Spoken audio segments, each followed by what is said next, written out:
Hey guys, in today's video we're going to be seeing if this John Deere 430 will run and get off this trailer without me having to yank it off.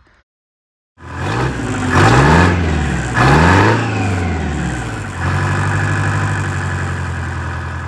don't know what this thing is all about at all. I have zero clue what's wrong with it, what it needs, why it doesn't run. Nada. I don't know nothing about it. It's pretty well tore down almost to the bare frame. There's, you know, still engine, trans, and the basics are on it, but other than that, everything else is gone. Most of it's in the back of my truck, actually. Well, I guess first and foremost, let's see what vital she's got. So we probably got about 2-3 gallons worth of diesel in it, so that's good.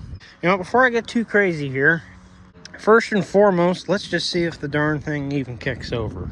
All right, so I basically separated all the wiring, and as much as I hate house nut wires, gonna use 2 for now. It's not that big a deal. I did separate them though, so I can independently draw what I need. But clicky clacky in there works. There's a fuel pump, lift pump technically. There's a lift pump in there that works, and then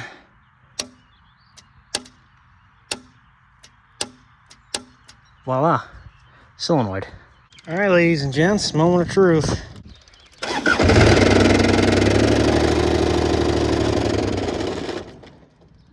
Well, color me surprised.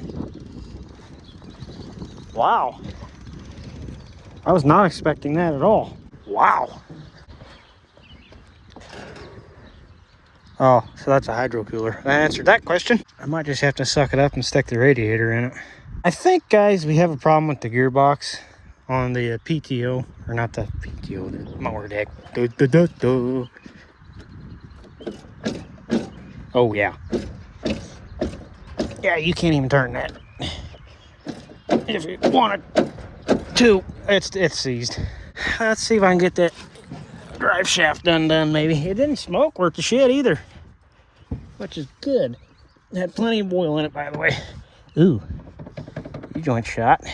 U-joint is also shot back there, which is why that rattling was occurring. Also, this thing's not on the motor mounts either.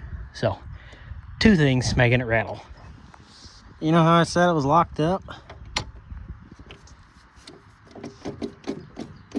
Yeah, it's locked because the rest of the mower spins and it doesn't. So I'm gonna take a wild guess and say they ran it out of grease, oil, whatever it takes. I don't know because I haven't serviced one yet. And she locked plumb up.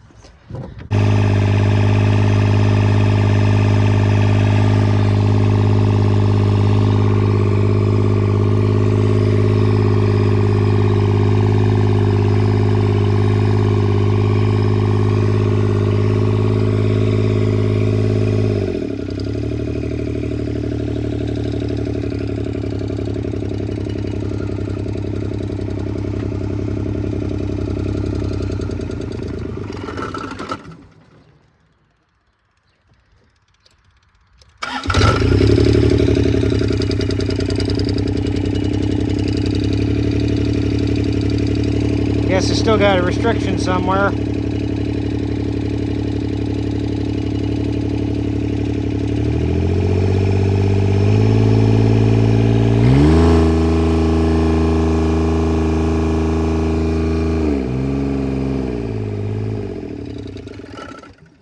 Case in point.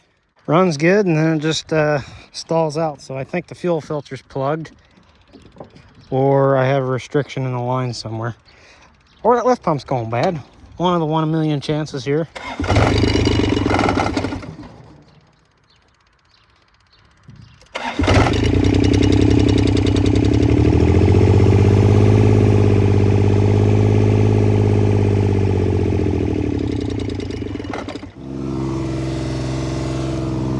Rear end sounds good.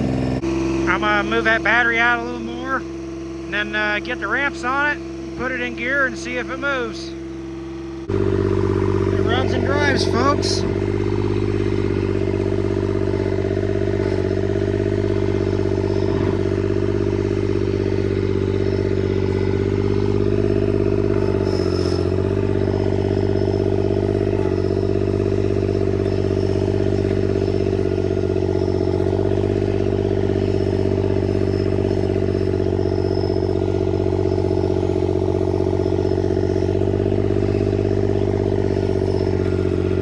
only turns sharper to the left and the right. My 420 don't. Well, ladies and gents, it's a couple days to a week later, however long now. I just kind of decided just to put her to rest. I hate to say it, but it was a decent tractor, but it was pretty wore out. The 1,700 hours that were on it were pretty rough on it. It wasn't too bad, honestly, on like the sheet metal on the back and stuff. The engine was good, transmission was solid, but just, you guys, I don't know if you're gonna be able to see that at all. If you do, good. If not, so-so. But the frame's cracked there, like I mentioned before. It's really bad to run and drive. Putting a piece of plate over that or welding it would fix that, but it'll probably crack again without fixing it correctly. PTO still had a bunch of issues to be ironed out. Basically, it needed to be gone through and just touched up or redone. I mean, they're all wore out. The old girl served her time pretty good, and honestly, I got some good parts for the 420. Like, I'm gonna take those rear tires and swap them on the 420, put some wheel weights on it so I can mow the yard with it. Fender pan, I might keep the fender pan and transaxle actually for the 316 because there's some sort of hydro issue going on there. I might just, you know, pop them into that.